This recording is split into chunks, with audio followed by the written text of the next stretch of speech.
ఖమ్మం జిల్లా డీసీసీ నూతన అధ్యక్షులు నియామకం సందర్భంగా సత్తుపల్లి నియోజకవర్గం నుండి డీసీసీ పోటీ కోసం ఆశావాహుల నుండి దరఖాస్తులు మరియు సత్తుపల్లి నియోజకవర్గంలోని సత్తుపల్లి మండలం, వేన్సూరు మండలం, పెనుబల్లి మండలం, కల్లూరు మండలం మరియు తల్లాడ మండలంలోని కాంగ్రెస్ నాయకులు, కార్యకర్తల నుండి ప్రతి ఒక్కరిని విడివిడిగా పిలిచి అభిప్రాయ సేకరణ కార్యక్రమం ఏఐసీసీ అబ్జర్వర్ మహేంద్రన్ గారిని ఆధ్వర్యంలో జరిగింది.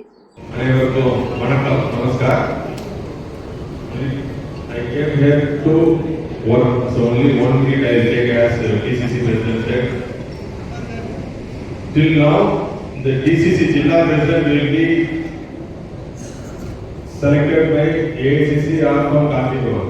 This is the first time Rahul Gandhi want to select the DCC President from you. You are going to select the DCC President. So I will be there inside the room. You can come, you can tell whatever is in your heart. You no need to have doubt, because I got my own guy from Tamil Nadu will translate me. He is not politician, so you can tell whatever you like in your heart. Nothing will go outside, but all things will go to direct to Delhi. I am a messenger from Delhi. I take a message direct to teacher Abhiyan program దేశవ్యాప్తంగా రాహుల్ గాంధీ గారి సూచనలు సలహాల మేరకు, మల్లికార్జున ఖర్గే గారి ఆదేశాల మేరకు మనం చాలా రాష్ట్రాల్లో నిర్వహించుకోవడం జరుగుతుంది.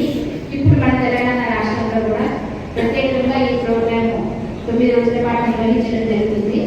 ఇందులో భాగంగా ఇప్పటికే మధ్యప్రదేశ్, హర్యానా, ఛత్తీస్గఢ్, రాజస్థాన్ ఇట్లా పలు రాష్ట్రాల్లో కూడా ఈ ప్రోగ్రామ్ నిర్వహించడం.